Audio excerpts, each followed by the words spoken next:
Declaring war is normally considered to be an act of last resort. After all, no one would risk the safety of their people over a trivial slight. Or would they? We may hope that all governments would put the interest of their people first, but if we look to history for examples, we can see that people have declared war on their enemies, their neighbors and even their friends for the most trivial of reasons, and sometimes for no reason at all. Here are 10 times battle was fought over absolutely nothing. What's up guys? How are you? Welcome back to Historical Tense. Today, we're going to go over 10 times war was declared for really stupid reasons.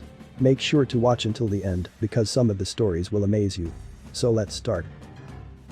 Number 1. Cake Wars. In 1821, Mexico achieved independence from Spain and, as always in times of political change, this caused a certain amount of civil unrest. In the years that followed, there was often fighting between government forces and rebels, which resulted in damage to the properties of the Mexican people. One of these properties, near Mexico City, belonged to a French pastry chef. The chef was unhappy that his bakery had been ransacked and his petit fours stolen by sweet-toothed looters.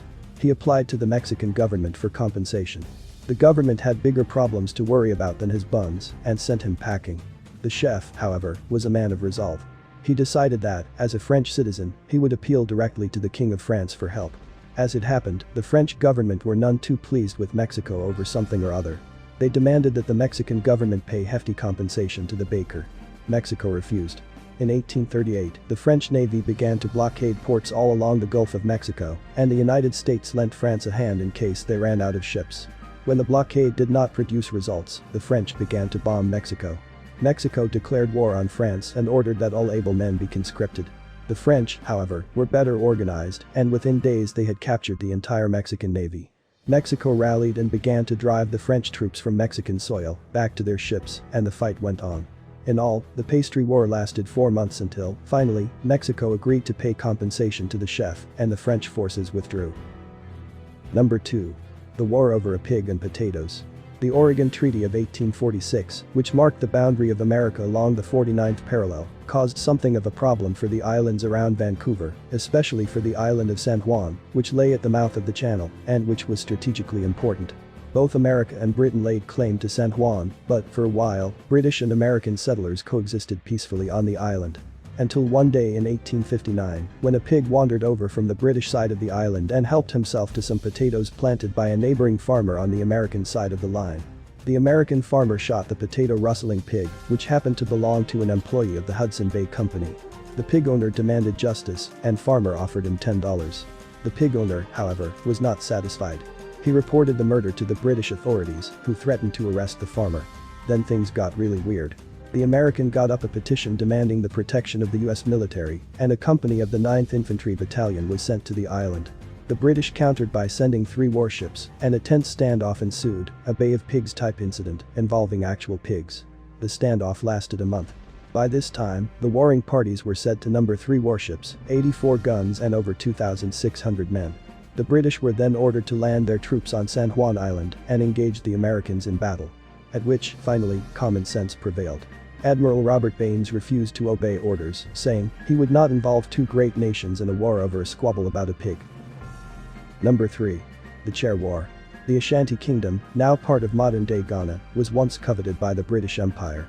King Prempeh, in 1896, refused to become part of the British Protectorate, and so the British forcibly protected his kingdom. The Ashanti people did not give up easily, however, and fought bitterly against their invaders. The golden stool was a symbol of power in the Ashanti Kingdom. It was supposed to have descended from the sky to land at the feet of the first king of Ashanti and was believed to hold the soul of the Ashanti nation. Made from solid gold, the stool was only 18 inches high and 24 inches long and was considered so sacred that no one was allowed to sit on it. It was an artifact of immense cultural significance. And then, in 1900, the British governor of the Gold Coast, Sir Frederick Hodgson, decided that he would quite like to sit on it. In fact, he demanded to sit on it. The Ashanti people were outraged, and a fierce war broke out, during which 2,000 Ashanti people and 1,000 British troops died. The war raged for 6 months, until Yaa Asantewaa, the Queen Mother and gatekeeper of the Golden Stool, was captured. The stool, however, was not found. It was hidden from the British for many years before it was finally restored to its ceremonial home. Number 4. There's a war in my bucket. Italy, in 1325, was a divided country, divided into those who believed in the supremacy of the Holy Roman Emperor and those who submitted only to the Pope. That struggle had been ongoing for 200 years, and outbreaks of violence between the two sides often started over trivial matters. The clash of 1325, which resulted in the death of thousands of men, however, was particularly notable, as it began over a wooden bucket. The neighboring towns of Medina and Bologna held opposing views in the emperor versus pope debate. The ruler of Medina encouraged attacks on Bologna. The pope declared him to be an enemy of the church and offered indulgences to anyone who attacked him. There were several border skirmishes, where each side would raid an area, slaughter the inhabitants, burn fields and crops, and retreat back to their own side. And then the Modenese soldiers made it to the center of Bologna, where an oak bucket sat next to a well. The bucket was filled with goods which the Bolognans were in the process of hiding from the invaders. The Modenese stole the bucket and its contents, took it back to Medina, and displayed it next to their well. Bologna declared war on Medina. At once the Pope and the Emperor joined the fight. The Pope sent 30,000 soldiers and 2,000 knights on horseback. The Emperor sent 5,000 soldiers and 2,000 mounted knights. In a war that lasted several months, 2,000 men died, until Medina finally won. The bucket was displayed in the cathedral at Medina as a symbol of their victory. Despite this display of magnanimity, skirmishes continued to break out for another 200 years. Number 5. The Soccer War 1969. Every 4 years the Soccer World Cup intensifies local rivalries. Usually this is friendly rivalry, or is, perhaps, confined to singing rude songs about the opposition. In 1969, however, things got just a little bit more serious when Honduras and El Salvador fell out while trying to qualify for the 1970 World Cup. The first leg was played in Honduras, and the Hondurans won 1-0. The second leg was played in El Salvador, which the El Salvadorians won 3-0. The Hondurans did not take defeat well. The large Salvadorian communities in Honduras came under attack with many people dragged from their homes and beaten. Shotguns were even fired into supporters' coaches, and similar incidents had occurred in El Salvador against the Hondurans. It was clear that both sets of supporters bore a grudge. A play-off match was due to take place in Mexico. Tensions were running high. The match was tied at the final whistle, but after extra time El Salvador won 3-2, which should have settled the matter. However, El Salvador, angry that Honduras has not taken any effective measures to punish these crimes which constitute genocide, severed diplomatic ties and attacked several Honduran targets via their air force. And, for good measure, they invaded Honduras. After 4 days of fighting, El Salvador was persuaded to withdraw its troops. It is estimated that each side had around 2,000 dead and injured, and some 300,000 of the Salvadorans who had been living in Honduras had been displaced in the unrest following the match. And since you already made it halfway through, why wouldn't you consider subscribing? It's completely free, I promise. And by doing that, you'll send me a feedback that you want more videos of this nature. Alright, I'll give you 5 seconds to do that.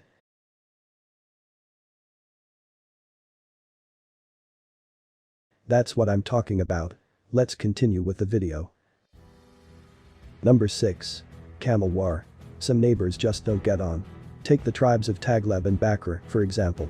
They fought the basis war for 40 years, over a camel. It began when the leader of the Tagleb tribe killed a camel which strayed onto its land. Unfortunately, the camel belonged to the wife of the other tribe leader. A small matter you might think, but when pride and honor are at stake, things can get heated quickly. The Tagleb leader was killed in retaliation, and the two tribes were instantly at war. The Bakr leader, realizing that things had, perhaps got a little out of hand, sent his son to negotiate a truce. The Taglebs killed him. The Bakr leader swore vengeance, and neither side trusting the other, the fighting continued for 40 years. Number 7. The Poetry Battle. The Kurukshetra War is said to have broken out in the Indian kingdom of Kuru somewhere around 3000 BC, although estimations of the dates of the war have ranged widely. But no matter when it occurred, the events were recorded in one of the most famous Hindu epic poems, so we can rest assured that we know exactly what happened. The Pandavas and the Kauravas were neighboring and rival tribes. The trouble began over a game of dice between the sons of the reigning tribe leaders, which was always going to cause trouble. The trouble got worse when the Kaurava's son decided to cheat. When he won the right to rule the entire Pandava's kingdom for 13 years, all on the throw of loaded dice, feelings ran high. According to the poem, the Pandavas honored the dodgy bet and went into exile, at the end of which the Kauravas refused to hand back the territory, denying all knowledge of the agreed terms. The Pandavas were left with no choice but to declare war. A full-scale war ensued, which, according to the poem at least, resulted in a death toll that made World War I look like a skirmish. Perhaps the casualty rate of 2 million was slightly overinflated, but the Kauravas did insult Lord Krishna, who had condescended to try and mediate the dispute. Annoying a deity is always good for pushing up the death toll. And it wasn't just soldiers that died. There were, apparently, also 390,000 elephants and over 1 million horses. The two sides drew up detailed rules of engagement to ensure fair play, which included no fighting after dark, only one-on-one fighting allowed, and both fighters having equal weaponry. There was also some guff about not killing women, the wounded, or animals, but it was all pretty irrelevant because neither side stuck to the code. The war lasted 18 days, at the end of which there was almost no one left. The Pandavas, with the help of Lord Krishna, technically won, though by that time it must have all looked a bit moot.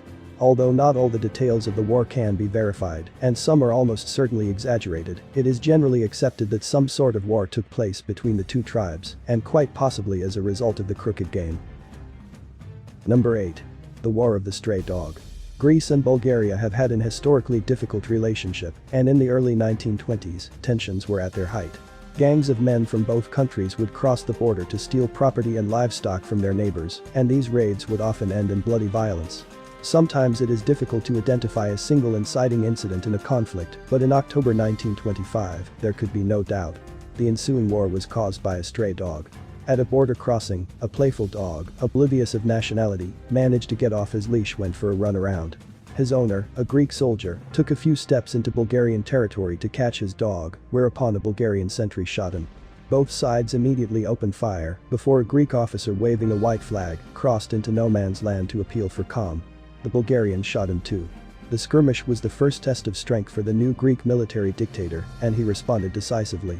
He gave Bulgaria 48 hours to apologize, arrest the snipers and compensate the families of the victims. Then, without waiting the 48 hours, he invaded Bulgaria anyway. The Greek army were not restrained. They looted and pillaged their way across Bulgaria, burning villages in their path. Bulgaria pushed back. Greece decided to call on its allies and invited Serbia to join them in defending the honor of the dog. Bulgaria went to the League of Nations for protection. The war escalated quickly, and at least 50 people were killed as a result. The League of Nations judged Greece to be the aggressor and demanded that they pay compensation. The Greek dictator was humiliated and soon found himself overthrown. The entire incident served to demonstrate how a small incident can have unintended and far-reaching consequences, and why it is extremely important to always keep your dog on a leash. Number 9. The Bird Poop War. When thinking about precious commodities, bird poop isn't usually the first thing that springs to mind. Most people find it more of an annoyance than anything else. But in 1864, Spain attacked Peru in order to get their hands on Peruvian bird poop. This particular bird poop, or guano as it was also called, was discovered to be excellent fertilizer and 30 times more potent than cow manure. The Spanish couldn't get enough of it. However, the Peruvians had been beaten by the Spanish before. They may have lost the gold, but they were determined to keep the dung. They knew all about its miraculous growing properties. Spain decided to occupy the Chincha Islands, where the roads were, literally, paved with guano, until they could come to an agreement. Peru called in its navy, and its neighbor Chile joined in the fight, which lasted 2 years, after which Peru managed to take back control of the Poop Islands, which is still rich in natural resources, and which you can still visit today. Number 10. The Never-Ending War. The Hatfields and the McCoys were two families who lived along the border between West Virginia and Kentucky around the time of the Civil War. The Hatfields and McCoys did not like each other. The families had been on opposite sides during the war, and it is probably fair to say that both families were as bad as each other. Real trouble, however, began with the murder of a McCoy by, it was suspected, a Hatfield. The feud simmered on, and a McCoy claimed that a Hatfield had stolen his pig. McCoy claimed to be able to identify the pig by the markings on his ear. Hatfields claimed that the mark was, in fact, a Hatfield mark. A judge ruled in favor of the Hatfields. Then a witness who had testified at the pig trial was found murdered. 2 McCoys were tried, but acquitted, of murder on the grounds of self-defense. Then one of the McCoy women went to live with a Hatfield, but the woman soon returned to her own family. When the two lovers tried to reconcile in secret, the Hatfield boy was arrested on the say-so of the McCoys on a bootlegging charge. The McCoy woman, distraught at losing her lover, rode through the night to warn the Hatfields, who rescued him from the McCoys. Despite the McCoy woman's courage in rescuing her lover, the lover turned out to be not worth the effort, and he abandoned her when she became pregnant. Then he took up with her cousin, also a McCoy. And so, it went on. A Hatfield was stabbed 26 times, his McCoy assailants were tied to a tree and shot. Another McCoy killed another Hatfield. Another Hatfield returned the favor. Then, on New Year's Eve 1888, several members of the Hatfield clan surrounded the McCoys' cabin and opened fire on the family while they slept. They set the cabin on fire, killing 2 of the children, and they beat a woman almost to death. Some McCoys escaped into nearby woods, only to succumb to frostbite. A posse, which included some of the few remaining McCoys, set out to track down the Hatfields. They shot and killed one Hatfield and several supporters before cornering the rest of them at Grapevine Creek. But the Hatfields were prepared. A vicious battle ensued, and at its conclusion, the few Hatfields and McCoys who had survived the battle were arrested. Some were sentenced to life in prison, and one was hanged. So, there you have it. 10 times war was declared for really stupid reasons. What's your thoughts on this video? Did you learn something new? Let me know in the comments down below. Thanks for watching. If you enjoyed the video, make sure to leave a like, subscribe and turn on post notifications. And make sure to write a comment about what else you want me to make video about. As always, it's been Historical Tens, until next time, see you.